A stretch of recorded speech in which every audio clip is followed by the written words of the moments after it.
Alrighty. All right, here we go. Welcome, everybody. Thanks for making the trip down. Sounds like some people were coming out from the suburbs, so really appreciate you making the trip. My name is Jacob Severson. I work at Spring Boot today. Here's my Twitter handle, and I posted the link to the code and the slides on GitHub out here, so I can go back if you're interested. So this is meant to be pretty informal. Ask any questions that come to mind, interrupt me. We can stay as high level or go as deep into stuff as you guys want to.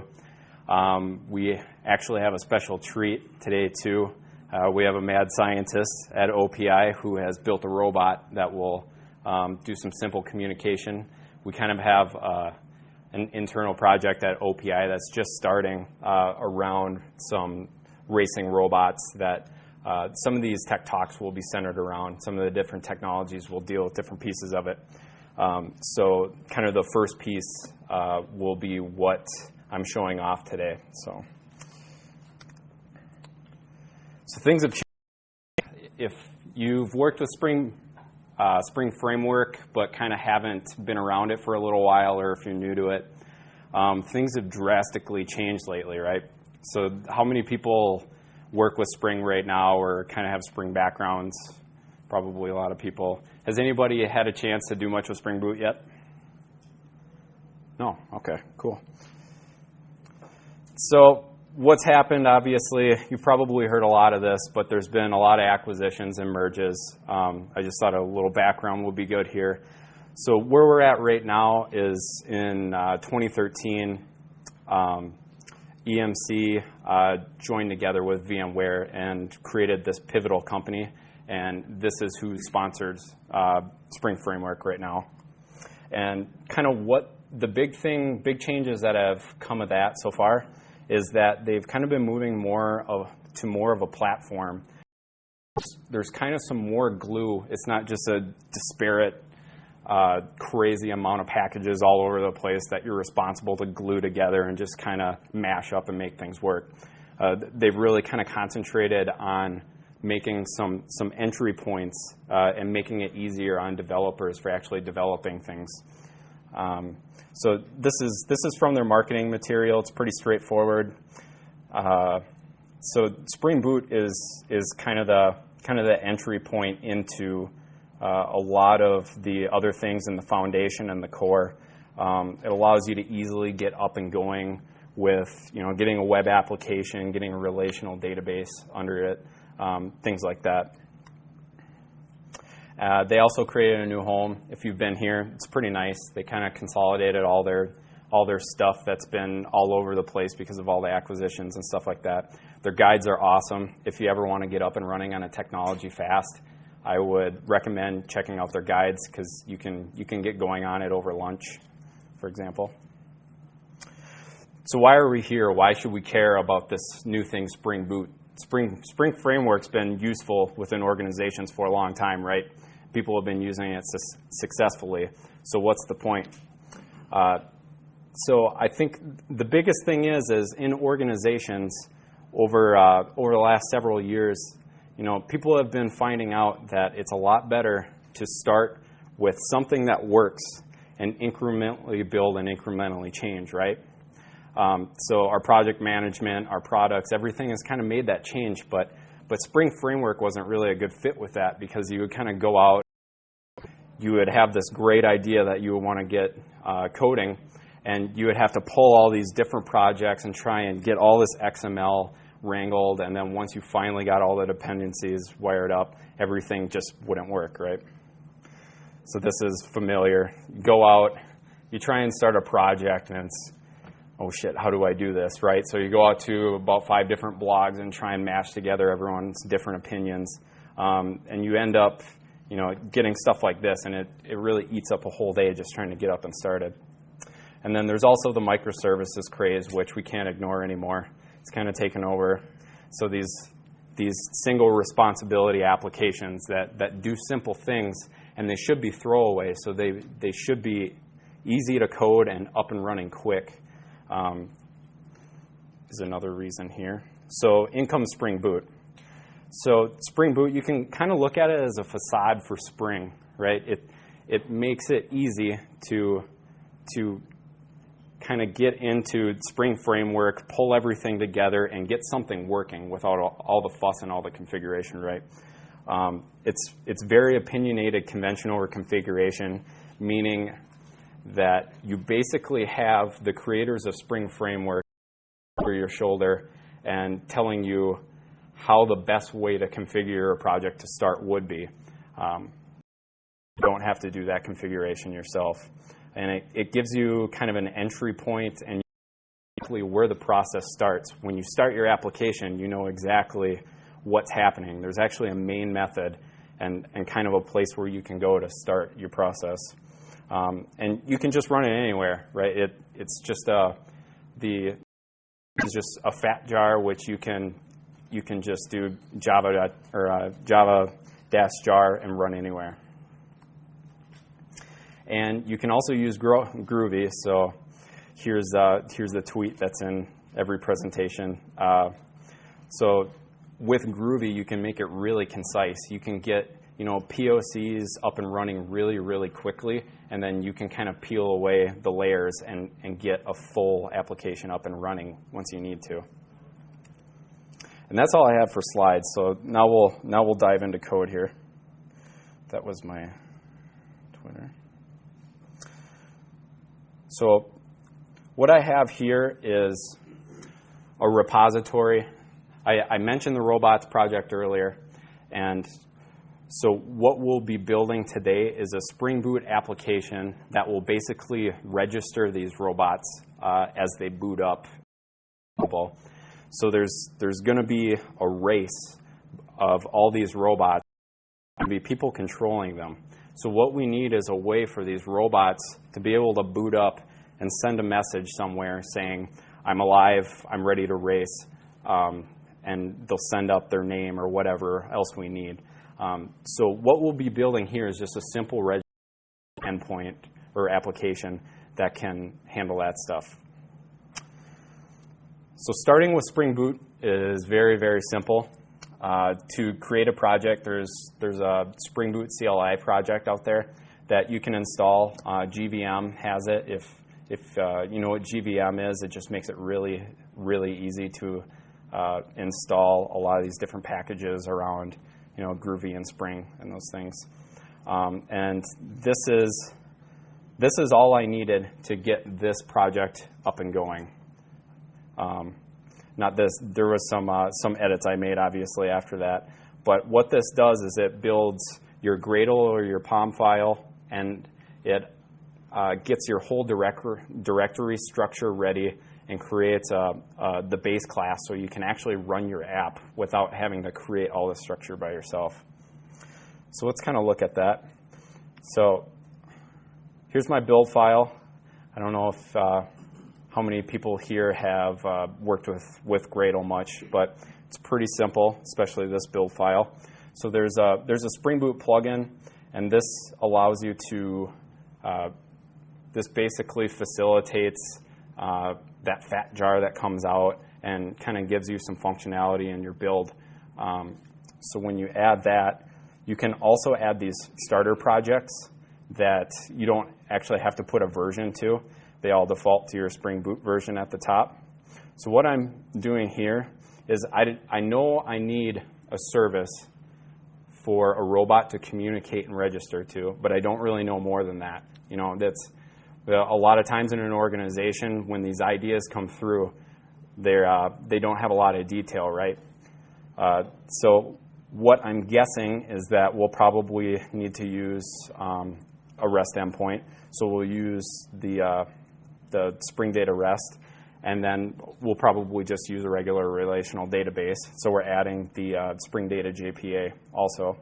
And then I'm also adding the H2 just so we can get up and running quick.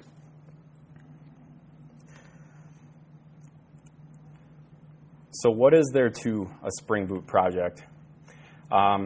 There's really not that much different than any other one. Being there's actually your entry point here, which is your application class that has a main method that actually runs the project, and also contains all your annotations. There's a lot of jokes going around because a lot of times once your project starts to become complex, you'll probably have like 10 annotations here. But this is a lot easier way to do it than having to do the configuration yourself. So I think the biggest one that I wanted to focus on, kind of the best secret sauce in Spring Boot, is this enable auto configuration annotation. This is pretty huge. This kind of gives you most of your benefit here. Because what this does is this looks at your class path, and it looks at everything on there, and based on what's on the class path, it will auto-configure that for you. So if you happen to have Spring Security on your class path, it'll look at certain things and be like, oh, Spring Security is there. I'm going to auto-configure it to basic authentication, just for them to start and get up and running. Same thing with web. It will get all the servlet stuff taken care of. Let's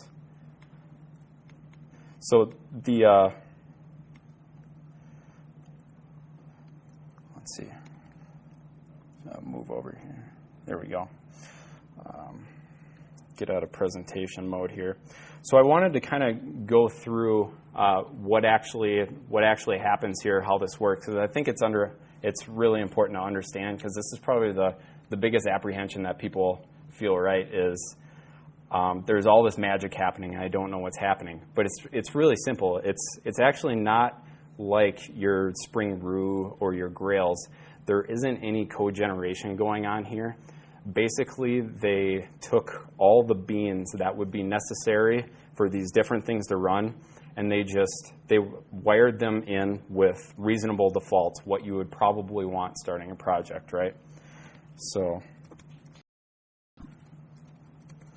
let's look at a simple one here so you can kind of get an idea of what happens.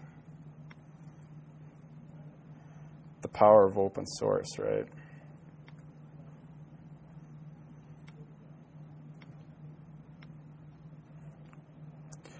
So I will pick the Mongo auto configuration that we'll use. So what happens when you pull in your MongoDB or your Spring Security or whatever, and it does that search on the class path? What it will do is because of the conditional annotations that were added in Spring 4, it will look at classes to key off of, right? So this will look at the Mongo class. And if it's on the class path, it will just wire in reasonable defaults here and kind of give you your configuration. So what happens when you don't want this auto configuration anymore, right? This is cool. This gets us a Mongo database up and running, gets us connected. I don't have to do anything. But when I want to change the database name or provide my own Mongo, all I have to do is override these beans.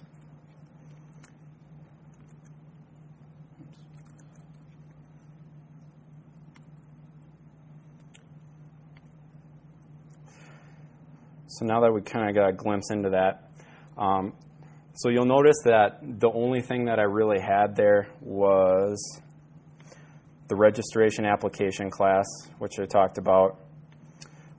Simple robot domain class. This is what will persist to our relational database. And then we'll have a robot repository, and this is part of the Spring Data REST.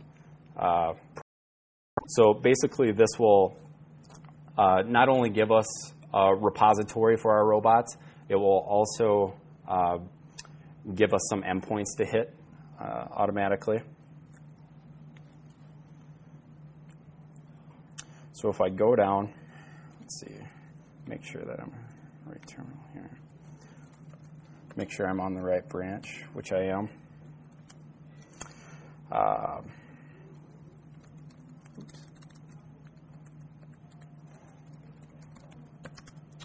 So I'm just going to clean and build the project quick because I can't remember if I did or not.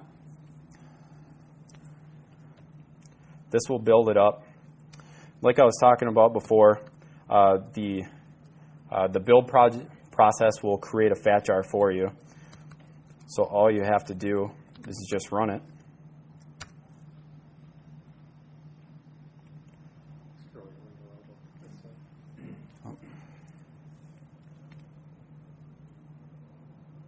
There we go. Okay, so now we have a started application right now. So let's just go on and see what it did.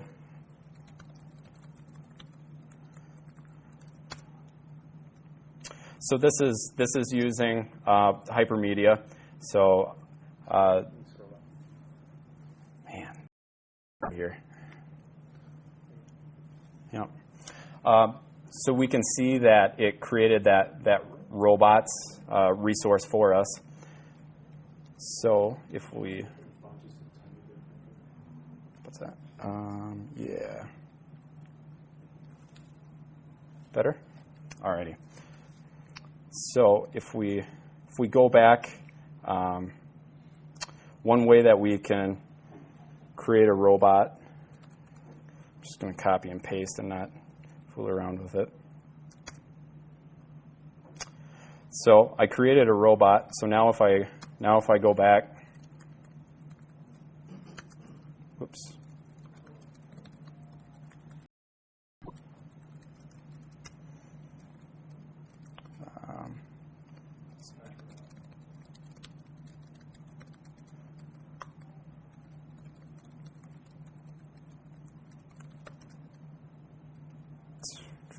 So you can see that a robot Dick Dastardly.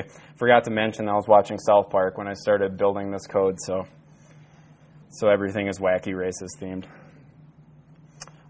So we have this running application, right? And it really didn't take anything. So it's persisting to a back end, and that probably took as long as someone else would take to grab coffee and answer their emails in the morning, right? So now we can have a functional suite up and running in no time, and we can start kind of peeling away or adding on features as we want now. So I'll close this down. That's probably okay. So now, as we're moving on, we have that application up and running, just kind of a CRUD application.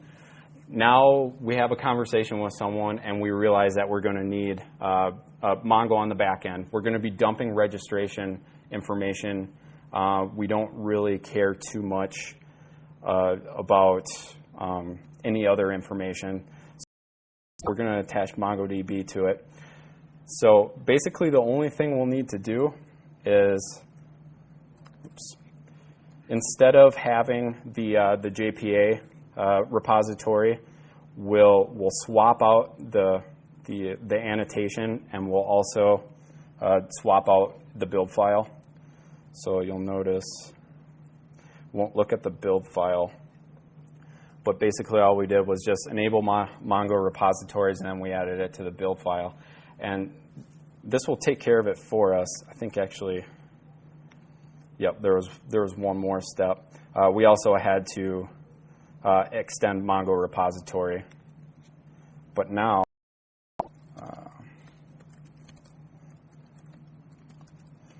whoops.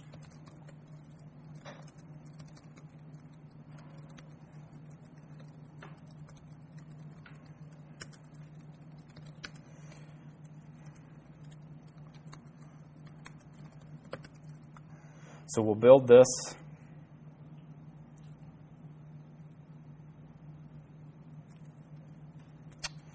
And then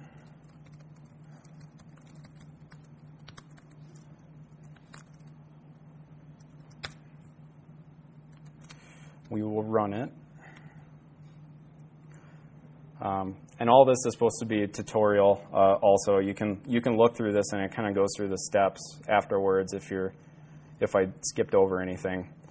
So I will add the Slag brothers to my robots now.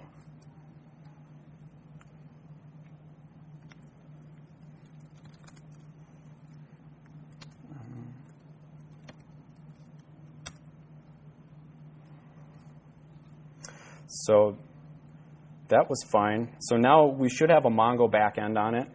So I'm going to go over to the Mongo shell here. I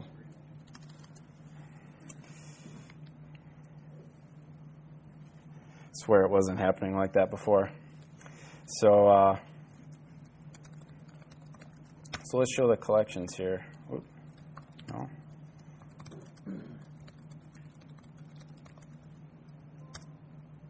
There we go.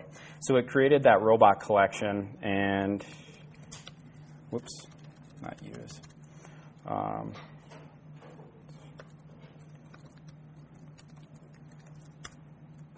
So now we can see that the Slag Brothers was there, so it persisted for us.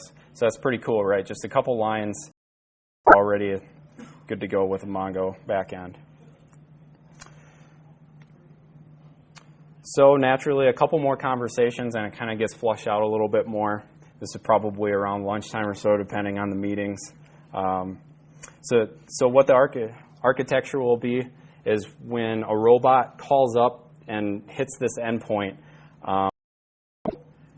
store everything to MongoDB, and it will also fire off a message to a RabbitMQ broker to keep whatever up to date with the IP address that the robot has changed, and also its robot ID. So we're going to change the model a little bit. We'll give it a name, address, date registered, and a robot ID. And that robot ID will what it will use to communicate with the endpoints moving forward. When it's driving around and hitting sensors and things like that, it will know how to identify it. So we'll just go in and look at this quick.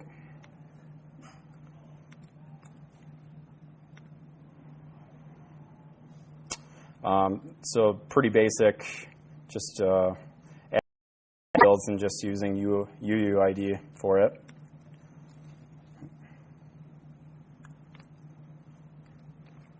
That last one.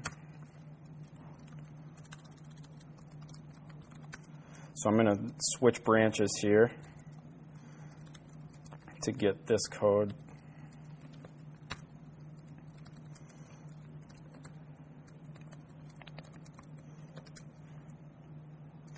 I'll let this build.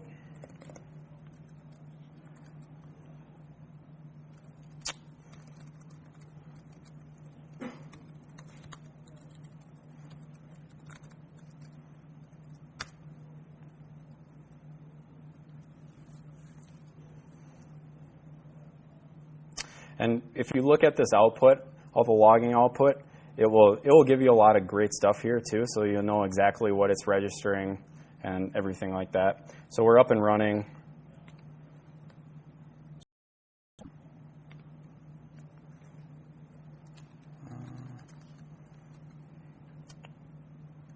So we'll go back. So we'll put the gruesome twosome in there now.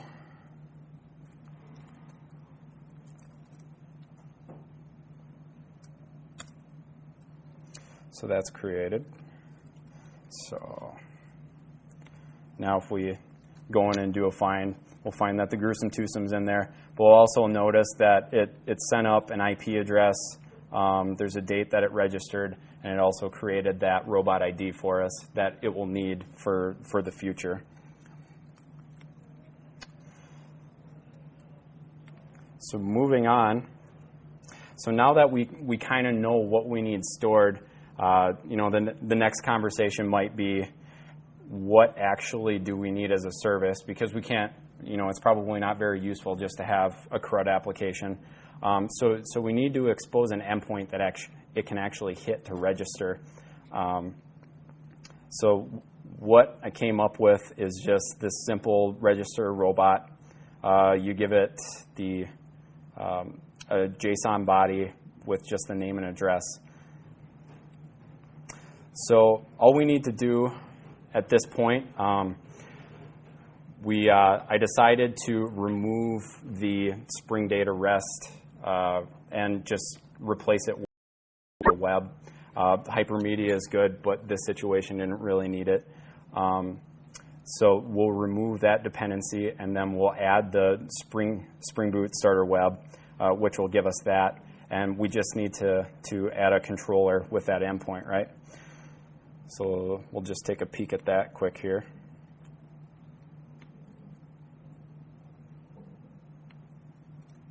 Oops. So here's our endpoint, very simple. It's just going to take that data from the robot, and it's going to persist it and give it back this registration response, which is just a robot ID, right? Nothing too complicated there. So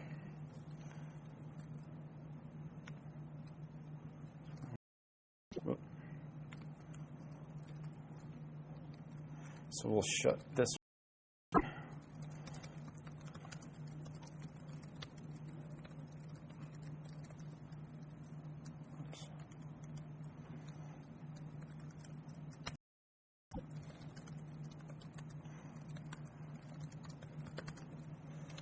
Alrighty, we'll build this up and grab this to send it. So here we're going to register Professor Pat pending, and we're just going to register at the address at localhost here.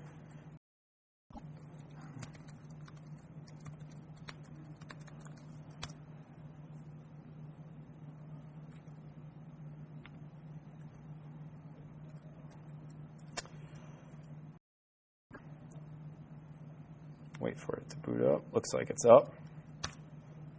There we go, right? So it looks like we're up and running there.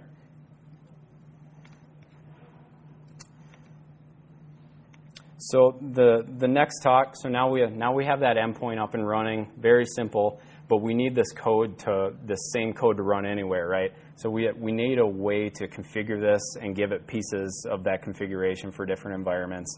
And Spring Boot also makes that very easy. There's a lot of helpful defaults that I'll go through. But first, the pieces that we want to abstract out are for the MongoDB. Basically, I want to create a registration database instead of just putting in the default collection. So what I did was create a configuration class here, just a Java config class for Mongo. And if you notice these beans, these were the ones that were defined in the auto project, in the auto configuration project, sorry. So when I want to override stuff, I just define them here.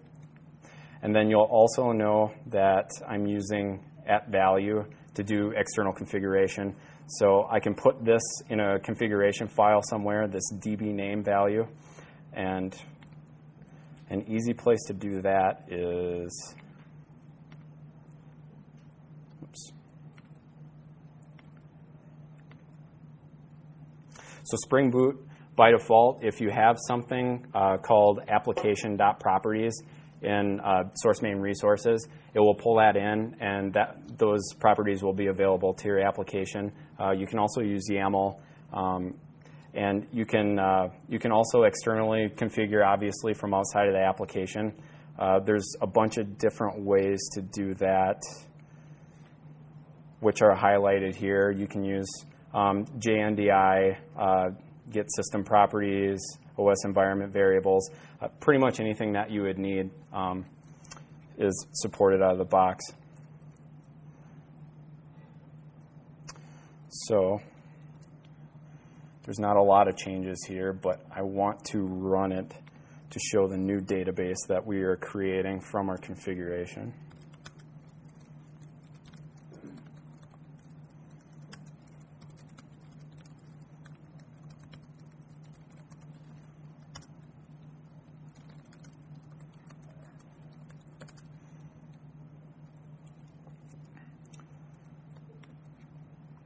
While that's building, I'll grab something to send it. Whoops.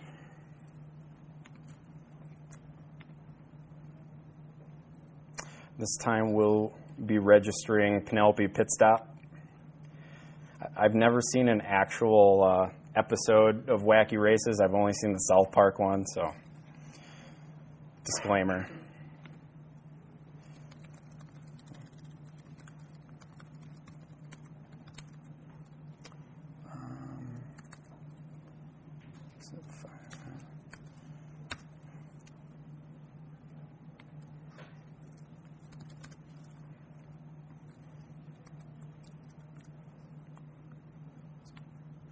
Looks like it started up. So we'll save that. So now if we go over, now if we go to Mongo, one second here. Oh.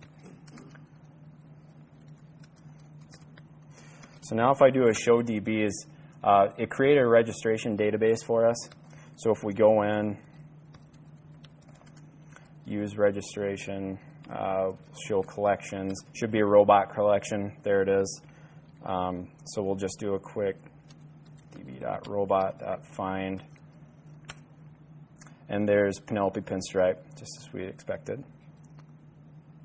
So all the configuration changes took hold. So once everything's configured and you're ready, you can run this code from different environments. Naturally, the next thing, you don't want to just take code and throw it on a server and just pray that it works, right? You actually want some runtime insights to it. And Spring Boot has an awesome project called Actuator, which gives you a lot of cool stuff out of the box. Give you metrics. You can get stack frame dumps. You can get your bean configurations at runtime. All of these different things. And you can hit it through endpoints. You can get it through terminal, all these different things. So all you need to do to get this working is to add the Spring Boot Starter Actuator to the dependency. And what we're going to do is, on top of everything that it gives us out of the box, we're going to add a new counter robot controller so we can keep track of how many robots are being registered. So we'll look at this.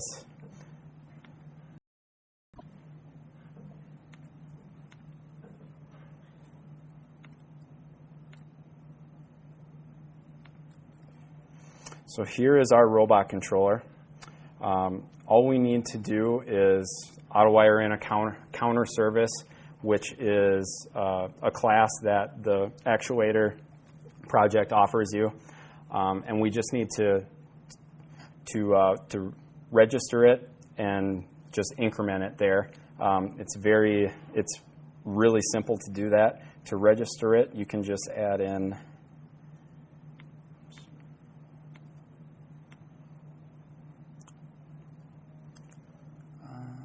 let's see. I must not have put that out there. Thought I did. Okay.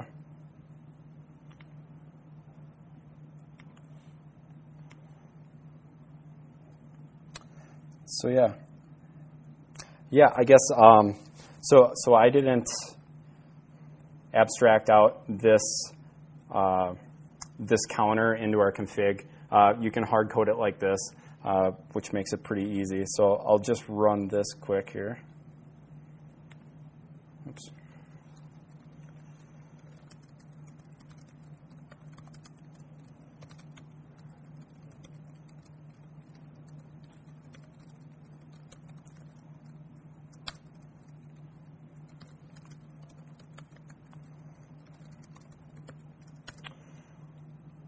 Let this build. So what's going to happen now that we added this project? It is going to automatically give us a bunch of different endpoints we could hit here. Ones that we'll check out are beans. So what beans are actually in the application context right now. There's a health check. There's a whole list of them. I linked to it here. Good to go. We'll run this quick. This doesn't see.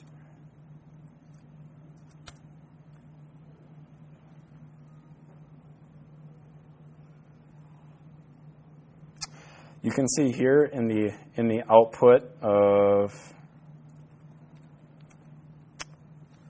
you see that at all? See if I can highlight this. So there's a bunch of these here. You can see that it is registering all these endpoints. There's mappings, beans, health, metrics, shutdown. You can shut down the application from the endpoint. There's a cool one called auto-config that can actually give you a rundown of everything that was auto-configured and why. So what we'll do is we'll test out a couple of these to show you what they are. So we can go to the beans. Whoop. Thank you.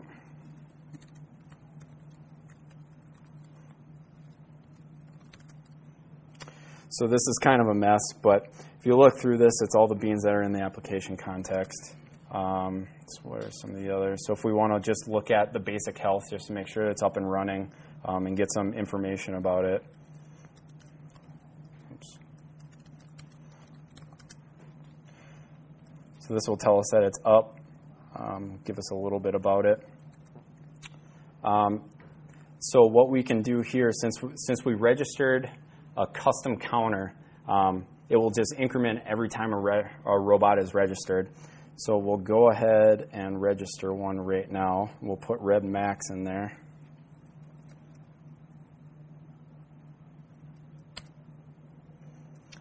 Okay. So now if we go to our metrics endpoint, this will get you a bunch of different metrics about the application. Let's see, where is ours? Register robot. Yep. Right. So that incremented that to 1. So pretty simple. But this is what it gives you out of the box, and there's a lot of cool things. Actuator would be a talk by itself. There's a lot of cool ways to secure this and make sure that no one else can hit it. You can create your own and hook in a lot of cool ways. So I think now we have our endpoint up and we're ready to store robot information. We have a few production features in place, so we're actually ready to start communicating with robots. So now we'll do a little bit of a demo. Ready? Yep.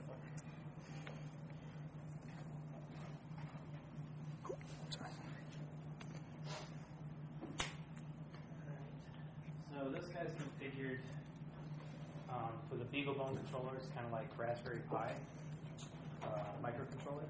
So it's going to turn on, boot up Linux, start up Node, and attempt to register. When it does register, I just programmed to kind of shake a little bit to show that it did register itself. I didn't want it to run off the table, so it's not going to go very far. So hopefully, if this works, we should be able to see it right there also.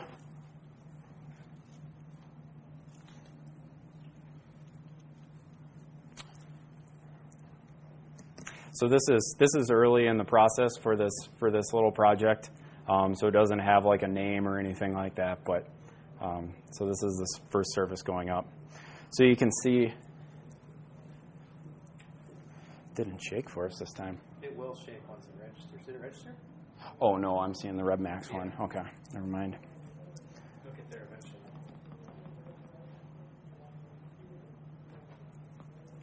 There it goes. There it went. So we just registered Cromartie at that IP address. So yeah, so that's pretty much all I have for you today. There's plenty of time for questions. Did anyone have any questions or want to see anything a little bit more in depth? Kind of went through that a little bit quicker than I thought I would. A couple questions. Sure. So we're doing some research right now on some framework alternatives for our existing kind of CMS system that we have at work, and we have to be able to support like multi-sites. So we want to build like a plugin configuration so we can have core domain or core web, and then we can have like a skinnable web on top of that. Sure. You know, Grails lives up really well with that, so we're kind of going on that path. But we're really curious about Spring Boot and kind of how you modularize your application in a way that makes sense to have like a multi-layer setup, because it's really great for microservices and stuff, but how does it kind of function in a layered sense with like how like jars override other jars configurations and then use other jars core properties, that kind of stuff? I mean, have you worked with that at all? I haven't gotten too big with Spring Boot yet as far as an application is concerned. But generally, it will act exactly how you expect because it's using all of the same Spring Framework core components.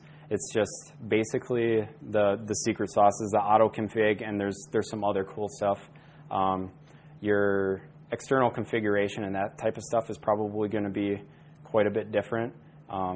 But if you've ever worked with a bigger Spring project, you'll probably be pretty close to that. I don't know too many specifics as far as how that would work out for your scenario. And then using like the view layer, it's just JSP on top of that. You're using Tomcat or like you could. I believe there's Groovy templates and there's GSP too, right? Yep. You can also hook that in. So that raises a question. You said, okay, you can do GSPs. You show that you can do sucking Groovy classes. Obviously, like they always show that simple controller that does the hello world. What's the big difference between that and Grails? Because it seems like there's a lot of crossover into the capabilities of one to the next. Sure. So Grails, it's quite a bit more dynamic. So there's a lot more generation going on behind the scenes. There's a lot more of that type of thing. There's AST transformations all over. And with Spring Boot, it's kind of what you see is what you get. It's basically a lot of beans that are already configured for you. There's none of the auto generation. They just make it easier for you to use Spring Framework, basically.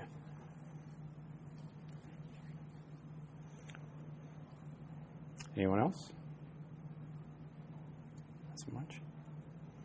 Cool. Well, thanks again for coming down. Is there any other announcements or anything from OPI? No? Cool. Thanks a lot. Appreciate it.